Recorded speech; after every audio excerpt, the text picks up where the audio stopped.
En sevdiğim şey, kimse beni ellemesin. Ben saatlerce önüme alayım, bir şey sileyim, ovalayayım, yerine yerleştireyim, söküp takayım. Bayılıyorum bak, bu çekmecelerin içi silinsin.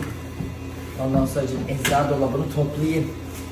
Bak bunlar ilaçlar, bunları tek tek toplayayım. En sevdiğim şey, bayılıyorum. Bir gün hastanede arkadaşımla nöbetteyiz. Çocuk tutturdu, başım ağrıyor, başım ağrıyor. Oturuyoruz, kalkıyoruz, başım ağrıyor diyor. Artık kafam şişti. Dedim dur ben sana bir ilaç vereyim de geçirsin. Gittim soyunma odasına.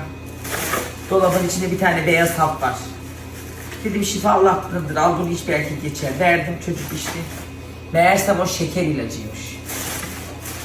Oğlan bu sefer şekerin düşecek korkusuna bir avuç kesme şeker yedi. Tabii o telaştan başının ağrısını unuttum. Geçti başının ağrısı.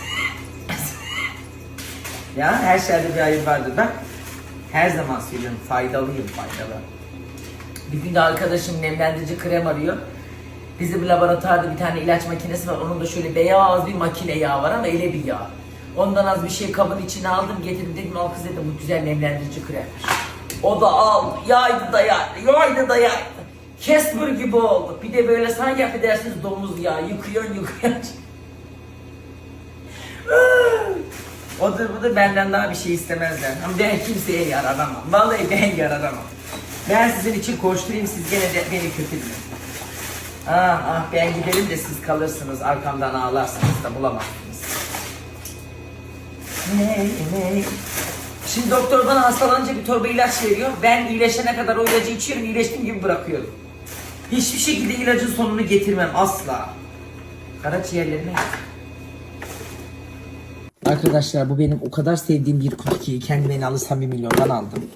Bak böyle bölmeli. Buna şarj aletlerini koyuyorum. Buna pilleri dolduruyorum. Sürekli pil kullanıyorum. Çünkü buna da şu hani ceketlerin içlerinden falan düğmeler çıkıyor ya, içlerine sallana koyuyorlar. Onları kesip ona dolduruyorum. Düğmem koptuğunda gelip buradan istediğimi alıyorum. O kadar güzel, o kadar güzel. Bayram kredi.